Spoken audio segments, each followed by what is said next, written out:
eu resolvi gravar um vídeo extra sobre recursos e nulidades, para falar um pouquinho das súmulas que percorrem essa matéria, porque eu entendo que é uma matéria um pouco negligenciada pela maioria dos estudantes ao estudar processo penal, inclusive por mim, até porque no CPP é uma verdadeira colcha de retalhos, é uma confusão. Então, essas duas matérias, esses dois temas costumam ser bastante regrados e regulados pela jurisprudência. Eu não vou falar sobre os precedentes aqui nesse vídeo, porque precisaria de um estudo muito mais minucioso, o vídeo ficaria muito longo, mas eu vou falar das súmulas que a gente já tem sobre recursos e nulidades. E também gostaria de prestar um esclarecimento que no vídeo de recursos eu esqueci de um recurso em espécie, que é os embargos infringentes e de nulidade, que está lá no parágrafo único do artigo 609 do CPP, e não se confunde com os embargos infringentes do STF, que consta lá do seu regimento interno, foi muito utilizado inclusive no julgamento do mensalão. Não tem nada a ver, ok? Os embargos infringentes e de nulidade do CPP é um recurso exclusivo da defesa para decisões não unânimes em tribunais.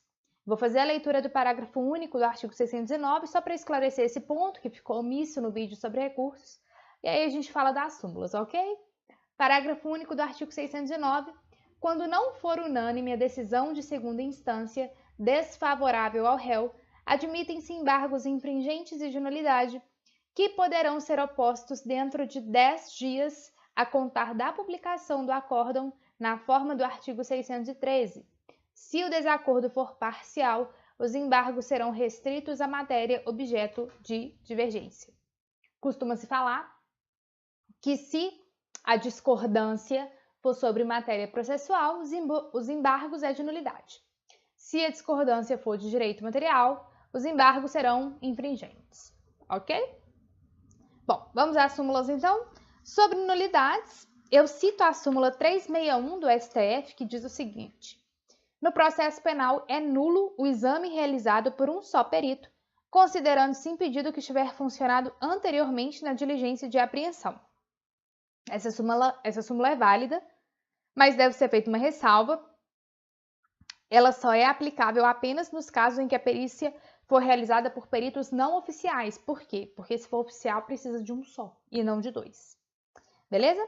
Súmula 706 do STF é relativa à nulidade decorrente da inobservância da competência penal por prevenção. Súmula 523 do STF. No processo penal, a falta de defesa constitui nulidade absoluta, mas a sua deficiência só o anulará se houver prova de prejuízo para o réu. Súmula 707 do STF. Constitui nulidade a falta de intimação do denunciado para oferecer contrarrazões ao recurso interposto da rejeição da denúncia, não a suprindo a nomeação de defensor dativo. Súmula 708 do STF. É nulo o julgamento da apelação se, após a manifestação nos autos da renúncia do único defensor, o réu não foi previamente intimado para constituir outro. As súmulas 564 e 352 foram superadas pelo STF. Sobre recurso, quais súmulas nós possuímos? A começar pela 347 do STJ, o conhecimento de recurso de apelação do réu independe de sua prisão. Súmula 267 do STJ foi superada. Súmula 709. Salvo quando nula a decisão de primeiro grau, o acórdão que provê o recurso contra a rejeição da denúncia vale desde logo pelo recebimento dela. Súmula 705 do STF.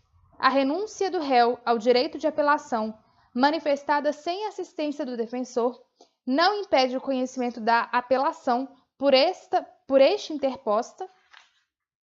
Súmula 699 do STF foi superada, bem como a 602. Isso por influência do novo CPC de 2015. Súmula 431 do STF. É nulo o julgamento de recurso criminal na segunda instância sem prévia intimação ou publicação da pauta, salvo em habeas corpus. Essa nulidade é nulidade relativa. Súmula 160. É nula a decisão do tribunal que acolhe contra o réu, nulidade não arguida no recurso da acusação, ressalvados os casos de recurso de ofício, falei dessa súmula já, é uma manifestação da non reformatio in pejus. Sobre habeas corpus, súmula 694 do STF. Não cabe habeas corpus contra a imposição de pena de exclusão de militar ou de perda de patente ou de função pública. Súmula 693 do STF. Não cabe habeas corpus contra a decisão condenatória à pena de multa ou relativa a processo em curso por infração penal, a que a pena pecuniária seja a única combinada. Súmula 395 do STF.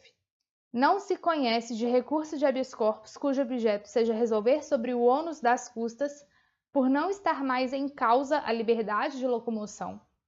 Súmula 695 do STF. Não cabe habeas corpus quando já extinta a pena privativa de liberdade. Súmula 690 do STF, superada. Súmula 691.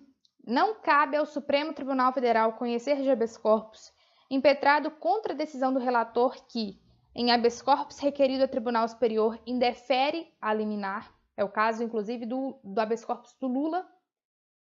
Houve a aplicação dessa súmula. Súmula 692. Não se conhece de habeas corpus contra omissão de relator de extradição, se fundado em fato ou direito estrangeiro cuja prova não constava dos autos, nem foi ele provocado a respeito. Súmula 606 do STF. Não cabe habeas corpus originário para o pleno, de decisão de turma ou do plenário proferida em habeas corpus ou no respectivo recurso. Súmula 344 do STF. Sentença de primeira instância concessiva de habeas corpus em caso de crime praticado em detrimento de bens, serviços ou interesses da União está sujeita a recurso ex officio, manifestação do artigo 574, inciso 1 do CPP, que falamos no vídeo de recurso. Sobre mandado de segurança. No mandado de segurança, súmula 701 do STF. No mandado de segurança impetrado pelo MP contra a decisão proferida em processo penal, é obrigatória a citação do réu como litisconsorte passivo. Sobre revisão, súmula 393 do STF. Para requerer revisão criminal, o condenado não é obrigado a recolher-se à prisão.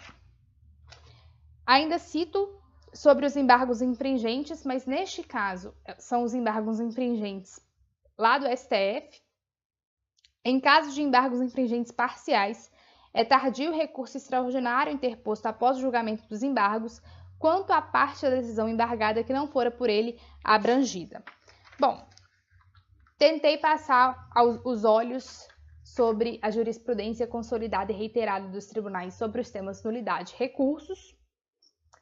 Falei os números com as respectivas redações. Algumas súmulas são, sim, um pouco confusas, merecem que vocês vão até o site do STF e dê uma análise mais minuciosa na súmula. Mas divisão aérea sobre os entendimentos simulados sobre recursos e nulidades é isso. Muito obrigada.